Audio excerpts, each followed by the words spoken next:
जब न था, ये सभी जब न थी, ये जहां जब न था, चांद सूरज न थे, आसमां जब न था, चांद सूरज न थे, आसमां जब। बिस्मिल्लाहिर्रहमानिर्रहीम। इय्याका नअबुदु व इय्याका नस्तईन। मुल्तान, ये दूसरी दफा ये 2 महीने में मैं आज इधर आया हूं आपके पास, और मैं फिर से आपका शुक्रिया अदा करता हूं जिस तादाद में आप यहां आए, मुझे इज्जत दी, आपका बहुत बहुत शुक्रिया। अच्छा मुल्तान, मैं 2 वजह से आया हूं। सबसे पहले आपने मेरी बात बड़ी गौर से सुननी है, और मैं ये अपने नौजवानों को खास तौर पे इस पैगाम को लेकर सारे पाकिस्तान में निकला हूं। पिछले 3 महीने से मैं सारी कौम को इन 2 पैगाम, इनकी समझ, इनकी अहमियत, आपके मुस्तकबिल के लिए मैं अपनी सारी कौम को समझाने की कोशिश कर रहा हूं। सबसे पहले मुल्तान, याद रखें, सिर्फ वो इंसान या कौम परवाज सिर्फ वो ऊपर कर सकता है जो आजाद हो। कभी गुलाम ना कभी ऊपर जा सकता, परवाज कर सकता, बड़े काम कर सकता है, ना कौम कर सकती है। इसलिए जब पाकिस्तान बनना था तो सारे हिंदुस्तान के मुसलमानों ने फैसला किया, इल्लामा इकबाल ने जो उनको ख्वाब दिखाई कि मुसलमान एक अजीम कौम बन सकते हैं अगर वो नबी सल्लल्लाहु अलैहि वसल्लम की सुन्नत पे चल के मदीना की रियासत के असूलों के ऊपर पाकिस्तान को कायम करें। और उस वक्त का नारा था कि पाकिस्तान का मतलब क्या,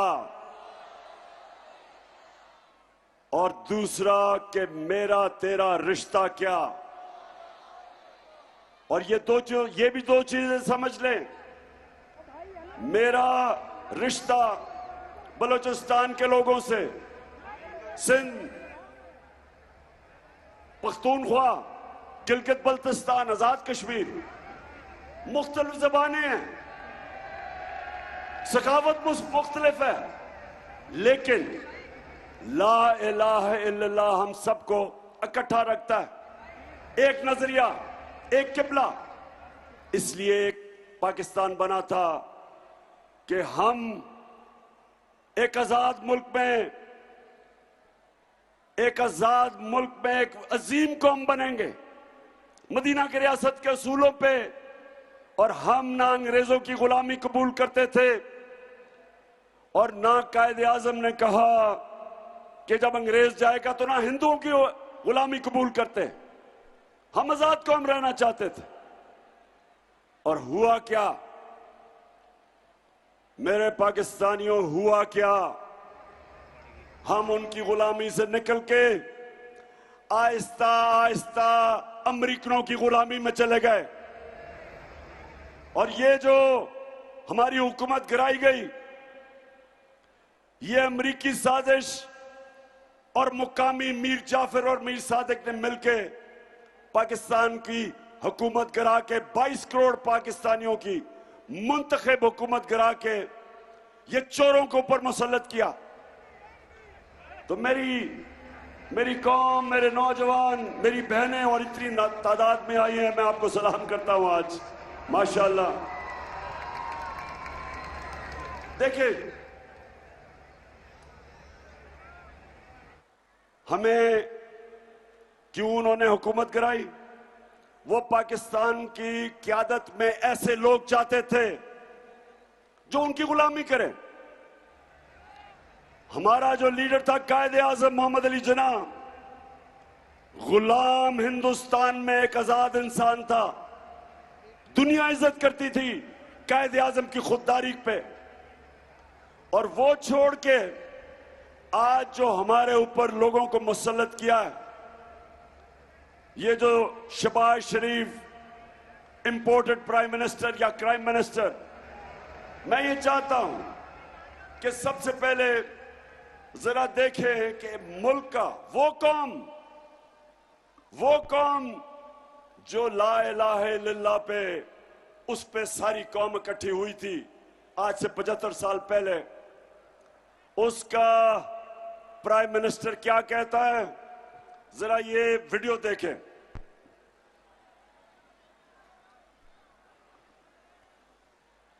मैं सऊदी अरब से होके आया हूं, मैं यूएई के होके, अभी मैं तुर्की होके आया हूं, और मैंने उन भाइयों को कहा कि आप हमारे बड़े अजीम भाई हैं, हमेशा आपने हमारी मदद की।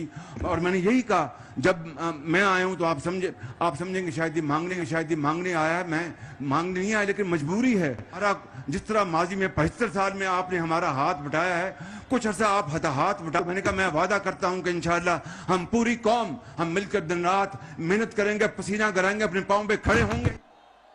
अच्छा, अब एक मिनट, अब ये जरा सुने कि 75 साल से आप हमारी मदद करते रहे हैं, हम भीख मांगते रहे हैं। तो मेरे पाकिस्तानियों, और पहले तो फैसला करो कि क्या इसलिए ये मुल्क आजाद हुआ था, इसलिए लाखों लोगों ने कुर्बानियां दी थी कि आज हम इन चोरों के क़यादत के नीचे दुनिया में जलील हो, इसलिए नहीं बना था। हम कभी ना भूलना हम किसकी उम्मत हैं। नबी सल्लल्लाहु अलैहि वसल्लम दुनिया का सबसे अजीम लीडर, हम उसकी उम्मत हैं। और ये लोग जो ऊपर बैठाए हैं हमारे, जरा वो मिनिस्टर का बताएं, जरा वो क्या कह रहा है ख्वाजा आसिफ, ये भी जरा देखें, पहले समझे कि हुआ क्या। अमेरिका जो है अगर जो है वो चाहे तो इस वक्त पाकिस्तान के लिए इतनी माशी जो है डिफिकल्टीज क्रिएट कर सकता है कि मैं समझता हूं कि हो सकता है हम जो है जो हमारा ऑयल बिल जो है अदा करने के लिए हमारे पास पैसे ना रहे। ऑलरेडी जो माशी हालात जो है हमारे इंतहाई मखदूश हैं। ये सारे वेंटिलेटर जो है ना, ये लगे हुए हैं अमेरिका की मर्जी से लगे हुए हैं।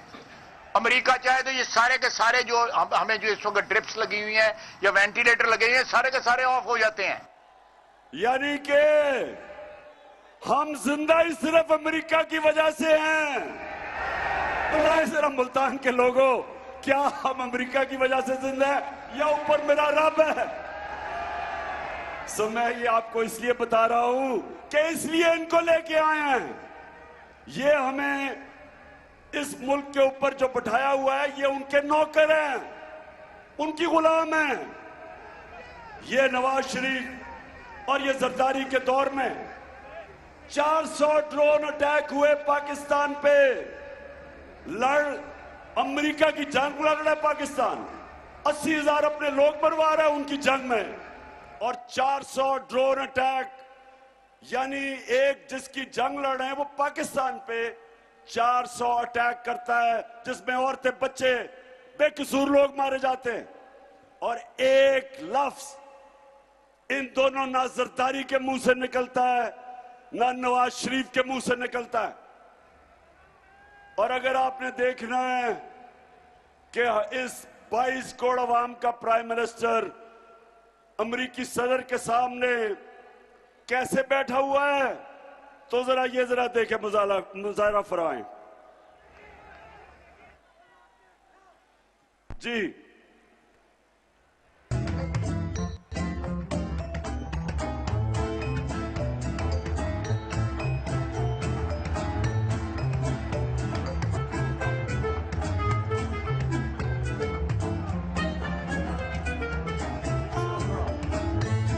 I thank you once again and look forward to welcoming you and Mr. Obama and Mrs. Obama in Pakistan. And Keema and Dal is waiting. अच्छा ये जरा, अच्छा अब ये देखें कि हमारा वजीर आजम अमेरिका के एयरपोर्ट पे उससे क्या हो रहा है, ये जरा देखें। नहीं ओहो, अमेरिका, अरे बस मैं ये सिर्फ आपको इसलिए दिखा रहा हूं पाकिस्तानियों कि मैं आया क्यों मैं आपको जगा रहा हूं कि ये बैठा था Pakistani prime minister American president के साथ और पर्ची से पढ़ के कह रहा था कि मैं तुम्हारा शुक्रिया अदा कर रहा हूं कि कोई गलती ना हो जाए, कहीं वो मेरे पर नाराज ना हो जाए। सो इसलिए अच्छा, शहबाज शरीफ जब से आया है यहां ऐसे लोग बैठे थे जो समझते थे शहबाज शरीफ से ज्यादा अफलातून कोई आया ही नहीं दुनिया में। नादान लोग इश्तिहार देख के 50 अरब रुपए के शहबाज शरीफ ने आपके पैसे से इश्तिहार चलाए और उसके बाद वो नादान भी समझने लग गया कि बहुत बड़ा अक्लमंद आदमी था। वो और बात है कि 3 महीने में अल्लाह अल हक है, दूध का दूध पानी का पानी हो गया, सारी कौम को असलियत पता चल गई। जरा आप ये देखें, मुल्क का प्राइम मिनिस्टर शहबाज शरीफ मलिका बरतानिया की सालगिरह है और वो जाता है बरतानिया की एम्बेसी में बरतानिया को सालगिरह करने के लिए, बताने के लिए। और ये जरा तमाशा देखें, केक किसको खिला रहा है? बरतानिया के जो यहां सफीर है उसके मुंह पे केक डाल रहा है। ये फिर से दिखाना उनको, कहना का ये है मेरे पाकिस्तानियों, आपको मैं कह ये रहा हूं कि हम जब तक अपने पैर पे खड़ा होकर खुददार कौम नहीं बनेंगे, जब तक इसमें हमारे में खुददारी नहीं आएगी, हम ऊपर नहीं जा सकते। हम भिखारियों की तरह कभी किसी से पैसे मांगे, कभी किसी से। कौमें वो बढ़ती हैं जो इकट्ठे मिलके कौम कुर्बानी देती है, मिलके कौम हर मुश्किल का सामना करती है। जब 2010 में फ्लड आए और या मुल्तान के पास मैं खुद आया, या मुजफ्फरगढ़ डूबा हुआ था, जिधर भी दुनिया में पाकिस्तानी थे सबने मिलके पैसा चलाया, सबने पैसा इकट्ठा किया। किसी इमदाद के बगैर हमारी कौम इतने बड़े सानिया से निकल गई, क्योंकि कौम थी, कौम इकट्ठी हुई। हम 22 करोड़ पाकिस्तानी कुछ भी कर सकते हैं, लेकिन उसके लिए कौम बनना पड़ेगा। इस तरह के हमारे ऊपर चोरों को जो बैठा दिया है, इससे कौम आगे नहीं बढ़ने लगी। इस तरह कौम जब ऊपर चोर बैठ जाए, कोई कौम से उम्मीद ना रखो कि वो ऊपर जा सकती है, क्योंकि आज तक दुनिया की तारीख में जब तक कौम ऊपर गई है, कौम मिलके कानून की बालादस्ती कायम करके, इंसाफ दे के, फलाई रियासत बना के, अवाम का ध्यान रख के, तब कौम ऊपर जाती है। अब मैं आपको जरा एक रेडियो आकाशवाणी, जो पाकिस्तानी रेडियो आकाशवाणी है, झूठों की शहजादी, जरा अब मैं आपको एक स्किट दिखाना चाहता हूं।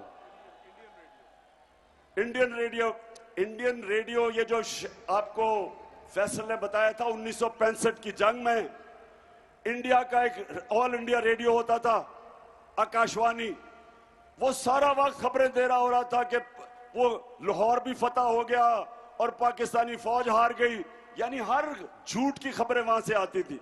अब हमारी मरियम बीबी हमारी आकाशवाणी बन चुकी है। तो मैं आप जरा पहले बैकग्राउंड दूं। इन्होंने इस मुल्क का पैसा चोरी करके शरीफ खानदान ने, नवाज शरीफ ने, लंदन के सबसे महंगे इलाके में, मेफेयर, मैं लंदन जानता हूं, लंदन सारा यूरोप में सबसे महंगा शहर है, उसके महंगे इलाके में इन्होंने 4 बड़े महल्लात खरीदे। तो मैंने उसकी निशानदेही की। मैंने जब कहा कि देखें ये आपके पास किधर से पैसा आया ये 4 महल खरीदने के, तो जब मैंने ये पूछा तो सबसे पहले शहबाज शरीफ के, अच्छा ये सुने, ये 2012 की है, सुनाए। आपकी 4 अपार्टमेंट्स हैं, उनकी 1 अरब से ज्यादा, 1 अरब रुपए से ज्यादा उनकी कीमत है। अब 4.5 अरब तक पहुंच गई है उनकी कीमत। आपने अपनी जो टैक्स में टोटल आमदनी बताई है 94 में 1.5 लाख रुपए है। मुझे ये बताएं कि आपने अरबों रुपए की मेफेयर में प्रॉपर्टी खरीदी कैसे? बात ये है कि जिन अरबों रुपए, अच्छा अब ये आए हैं जनाब शहबाज शरीफ के बेटे जो अभी मफरूर हैं, सलमान शहबाज, ये क्या कहता है, ये जरा सुने। 2012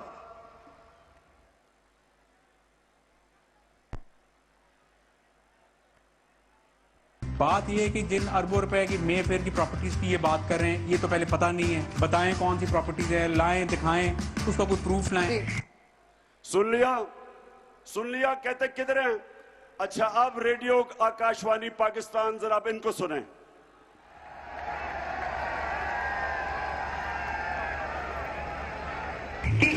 इस तरह मुझे लगा कि आप लोगों को बेवकूफ नहीं बना सकते। मेरी सेंट्रल लंदन में प्रॉपर्टीज तो दूर की बात है, मेरी पाकिस्तान में भी कोई प्रॉपर्टी नहीं है। मैं अपने वालिद के साथ रहती और मुझे समझ नहीं आई कि मेरी और मेरी वालदा की और बहन भाइयों की प्रॉपर्टीज ये कहाँ से निकाल के ले आए हैं। सुना ये पहले इसको कोर्ट में तो लेके जाए, जिस तरह का पेपर ये आपके सामने।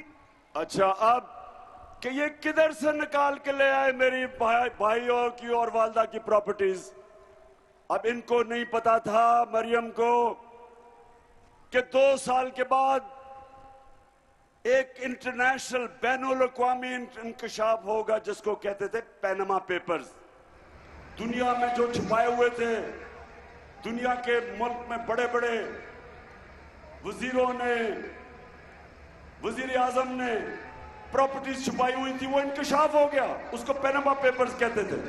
जब वो इंकशाफ हुआ तो इनके भाई हुसैन नवाज से जब पूछा गया कि जनाब ये वाकई आपकी प्रॉपर्टीज हैं, मरियम बीबी तो कहती है हमारी कोई लंदन छोड़ो पाकिस्तान में भी प्रॉपर्टी नहीं है। तो अब सुने वो क्या कहता है।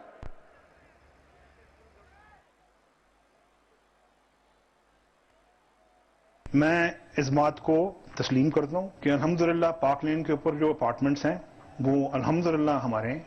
मैं इस बात को तस्लीम करता हूँ कि उनको ऑफशोर कंपनीज नेस्कॉल लिमिटेड और नीलसन लिमिटेड जो है उनको ओन करती हैं। और मैं आपको ये भी अर्ज करता हूँ उनको होल्ड कर रही है इस वक्त मरियम नवाज शरीफ, मेरी हमशीरा जो है। ठीक है जी, ठीक है जी, सुन लिया नहीं बताएं, सुना आपने कि मेरी कोई प्रॉपर्टी नहीं। और अल्लाह ने जब अल्लाह का सच सामने ले आया तो कहता कि वो चारों महलात अरबों रुपए के मेफेयर सबसे महंगे इलाके में वो मेरी बहन मरियम नवाज शरीफ ओन करती हैं। अब झूठ बोलने की क्या जरूरत थी? क्यों झूठ बोलना, बताए ना जरा, मुल्तान बताओ। क्योंकि चोरी का पैसा था, आपका पैसा था। और ये जो मैं आपके सामने दूसरी, एक खुददार कौम और दूसरा कभी भी जिस कौम के प्राइम मिनिस्टर, उसके वजीर उस मुल्क का पैसा चोरी करते हैं, करप्शन करते हैं, वो मुल्क ऊपर नहीं जाता।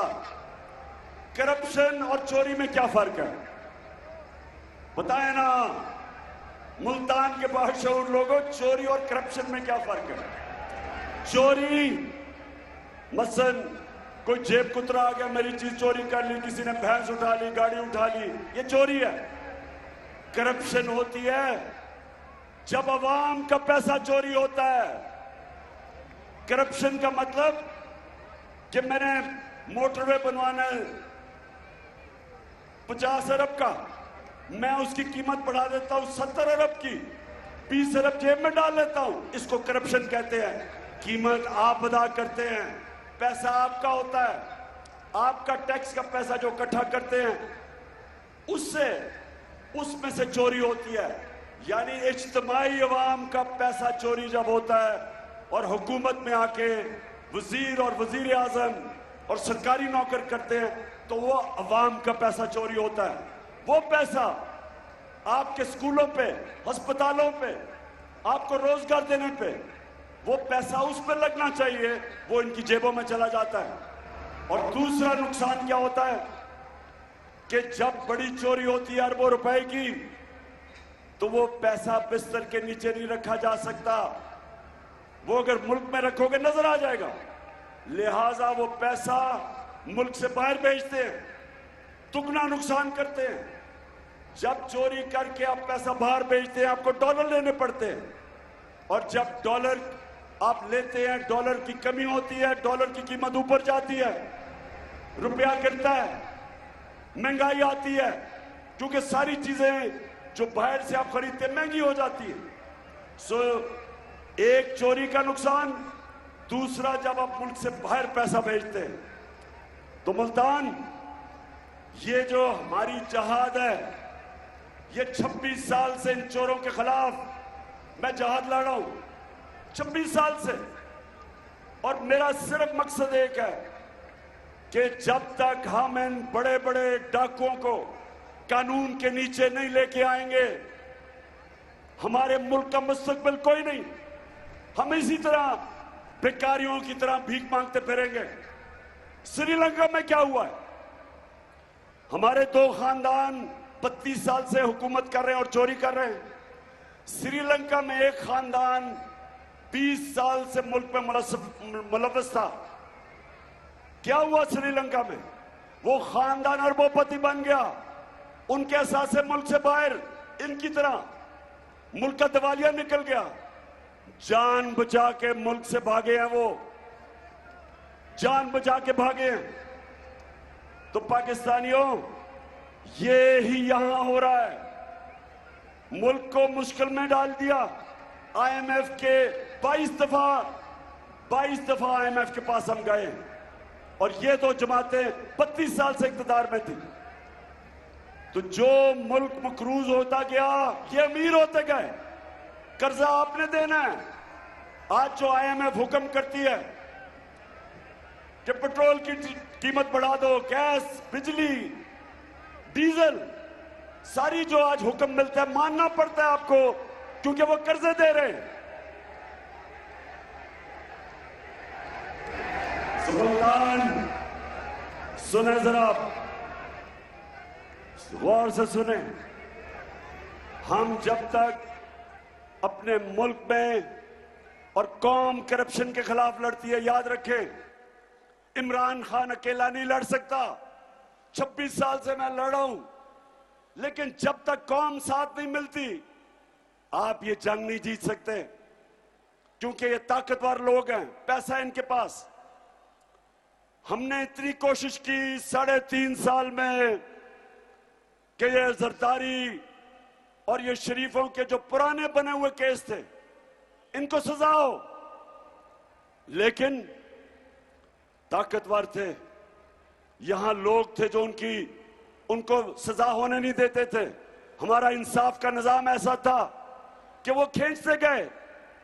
महंगे महंगे वकील थे, हुकूमत, सरकारी वकील मुकाबला नहीं कर सकते, फिर पैसा चला देते थे। हम 3.5 साल में इन ताकतवर डाकुओं को नहीं सजा दिलवा सके, और आज फिर वो ऊपर आ गए। लेकिन ये जो हमारा इलेक्शन आ रहा है इतवार को, ये एक मुल्क के लिए एक फैसला कुन वक्त है। हम सब ने मिलकर इनको शिकस्त देनी है। जब तक कौम नहीं खड़ी होगी, आप इनसे आजाद नहीं होंगे। और मैं आखिर में जो दूसरी बात करना चाहता हूं, ये जो सारे 60% कैंप जो हमारी कैबिनेट है वो जमानत पे है। ये जो सारे मिलके इस वक्त कोशिश कर रहे हैं कि तहरीक इंसाफ के खिलाफ मुकदमे किए, FIR किए, केसेस करो, ये भी कोशिश कर रहे हैं कि हमें गद्दार साबित किया जाए। और सबसे बुरी कोशिश कर रहे हैं कि किसी तरह तहरीक इंसाफ की फौज से हमारी और फौज की लड़ाई हो। कान खोल के सुन लो, हमारी कभी फौज से लड़ाई नहीं होगी कि ये हमारी फौज है। ये वो लोग हैं जो हमारे मुहाफिज हैं। हमारी इनसे लड़ाई नहीं होगी, हमारी लड़ाई आपसे होगी। और जब तक हम जिंदा हैं हम आपको छोड़ेंगे नहीं। इनकी पूरी कोशिश है, इनकी पूरी कोशिश है, जब ये इक्तदार में नहीं थे कि हमारी फौज को बुरा भला कहा जाए। जब ये पावर में नहीं थे तो जरा सुने कि ये किस तरह की बातें करते थे हमारी फौज एस्टेब्लिशमेंट के खिलाफ। जरा ये सुने।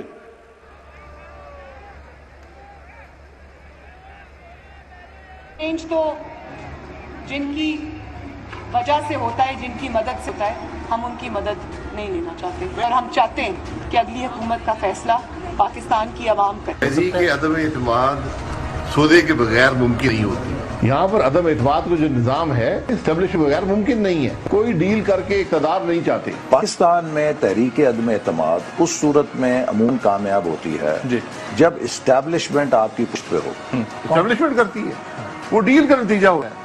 जब भी अदम एतमाद से होते हैं तो यकीनन डील करती है। इस्टेब्लिशमेंट के बगैर अदम एतमाद की तहरीक को कामयाब नहीं किया जा सकता, क्योंकि इस्टेब्लिशमेंट भी एक तीसरी कुव्वत के तौर पे या चौथी कुव्वत के तौर पे पार्लियामेंट में यानी बकलम खुद जो है मौजूद है।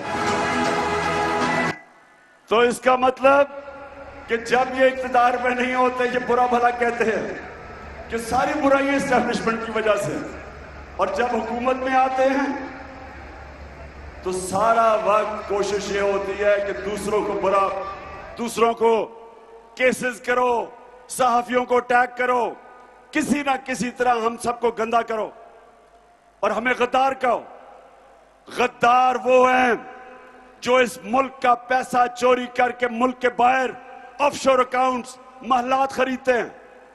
गद्दार वो नहीं है जो सारी कमाई बाहर करें, सब कुछ बेच के अपने मुल्क में रहें और जीना मन रहा जिनका पाकिस्तान में हो। वो गद्दार नहीं है, वो गद्दार नहीं है जो इस मुल्क की आजादी के लिए और करप्शन के खिलाफ जंग लड़ते हैं।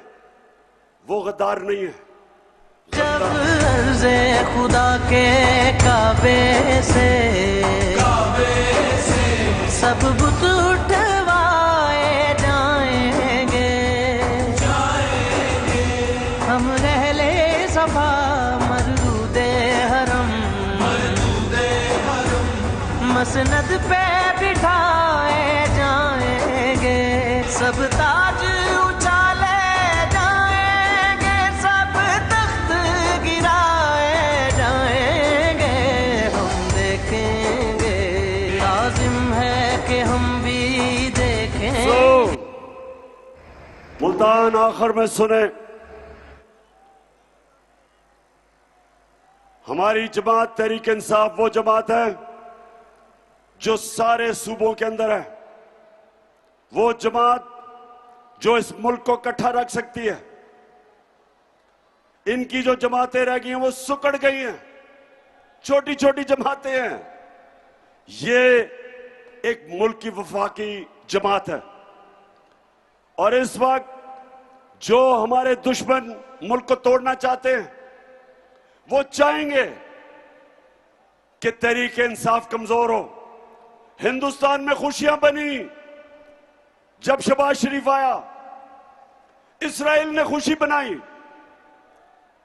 मगरबी मीडिया जो मुझे जानता है वहां भी उन्होंने इस्तकबाल किया इस चोर का, लेकिन जिधर जिधर मुसलमान मुल्क थे उनकी मीडिया पढ़े, सबको अफसोस हुआ कि एक 22 करोड़ की मुंतखब की हुई हुकूमत जिसका वजीर आजम दुनिया में जाके इस्लामोफोबिया की बात करता था और नबी सल्लल्लाहु अलैहि वसल्लम के खिलाफ जो बेहुरमती उनकी करते थे, उनकी शान में गुस्ताखी करते थे, उसकी आवाज उठाता था, यूएन में उठाता था, ओआईसी में उठाता था।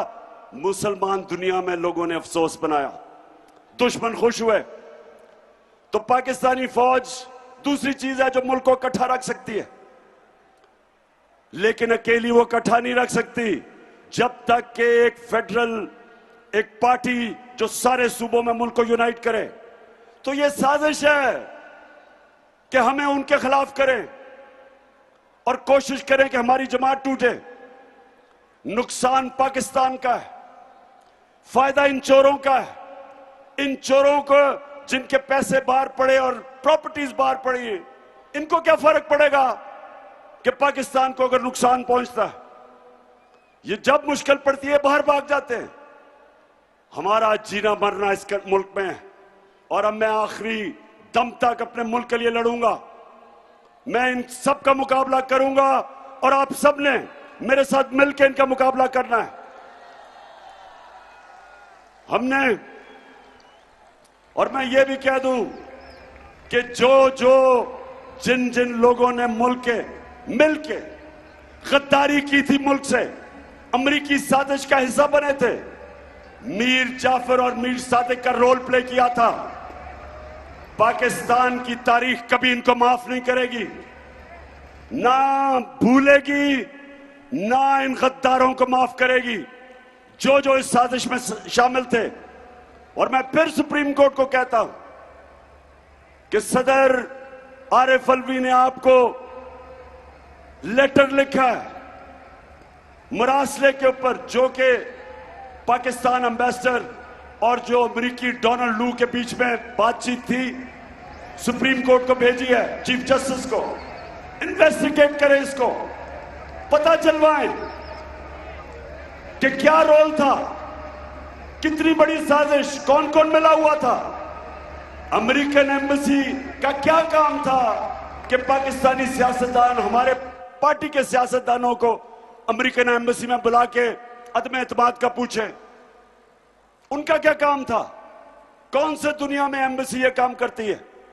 पूछे सुप्रीम कोर्ट उनसे। और ये भी पूछे कि डोनाल्ड लू ने जब हमारे एम्बेसडर को कहा था कि अगर तुम इमरान खान को नहीं निकालोगे तो पाकिस्तान को बड़ा मुश्किलों का सामना करना पड़ेगा। सवाल यह है कि वजीर आजम मुल्क का मैं था, फॉरेन ऑफिस मेरे नीचे, एम्बेसडर मेरे नीचे, किसको उसने पैगाम दिया था? किसको पैगाम दिया था कि इमरान खान को निकालो? फॉरेन ऑफिस ने निकालना था, किसने निकालना था? इसलिए चीफ जस्टिस साहब इसकी पूरी तरह तहकीकात करें, इन्वेस्टिगेट करें। 22 करोड़ लोगों का पाकिस्तान, माशाल्लाह एक फौज जो सारी मुसलमान दुनिया में ताकतवर फौज, एटमी हथियार, एक वो मुल्क जो कि स्ट्रेटेजिकली उधर खड़ा है कि जब भी हमने अपने मुल्क को ठीक किया ये उठ जाएगा। तो कौन थे वो लोग जिन्होंने साजिश करके एक मुल्क जो तरक्की कर रहा था 17 साल में, पिछले 2 साल में 17 साल के बाद सबसे ज्यादा तरक्की पाकिस्तान इकोनॉमिक सर्वे के मुताबिक हमारे 2 सालों में हुई थी। Exports record, tax collection record, 4 फसलें रिकॉर्ड, हमारी एक्सपोर्ट्स, टेक्सटाइल की रिकॉर्ड, इंडस्ट्री कितने सालों के बाद तेजी से सनत आगे बढ़ रही थी। हमारी आईटी एक्सपोर्ट्स 75% 2 सालों में बढ़ी थी। तो क्या कौन थे वो गद्दार जिन्होंने हमारी गवर्नमेंट गिरा के ये चोरों के ऊपर मुसल्लत किया? इसलिए आप सब ने तैयारी करनी है। 17 तारीख को इन लोटों को शिकस्त देनी है और आपने सबने जिम्मेदारी लेनी है। खास तौर पे मैं अपनी बहनों को कह रहा हूं कि औरतों के पोलिंग स्टेशन के ऊपर सबसे ज्यादा धांधली होती है। ये सिर्फ धांधली से हमें हरा सकते हैं, सिर्फ धांधली से। कौम सारी फैसला कर बैठी है, कौम खड़ी है इनके खिलाफ, चोरों के। आपने सबने अपना इसको इलेक्शन नहीं समझना, ये जहाद है, हकीकी आजादी की जहाद है। और आप सब ने पूरा जोर लगाना है और इनको शिकस्त देनी है। और इंशाअल्लाह जो अगली दफा मैं मुल्तान में आऊंगा, सूफियों के शहर में, बुजुर्गान दीन के शहर में, तो इंशाअल्लाह हम सब मिलके अल्लाह का शुक्र भी अदा करेंगे, अल्लाह का शुक्र अदा करेंगे, जश्न बनाएंगे। और ये इन चोरों को, अमरीकों के गुलामों को, वैसे आपने देखा था किस तरह की बेशर्मी से गुलामी की। हम तो बेकार ही हैं जी, हम तो भीख मांगने आए हैं। खुददार हैं हम कौम, ये कौम ला इलाहा इल्लल्लाह, अल्लाह के सिवा किसी के सामने नहीं झुकने वाली कौम, गैरतमंद कौम है, खुददार कौम है। और इंशाअल्लाह इन चोरों को और ये जिन्होंने साजिश की है सबको इंशाअल्लाह हम शिकस्त देंगे। पाकिस्तान जिंदाबाद।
नासिर डोगर साहब, मैं यूथ की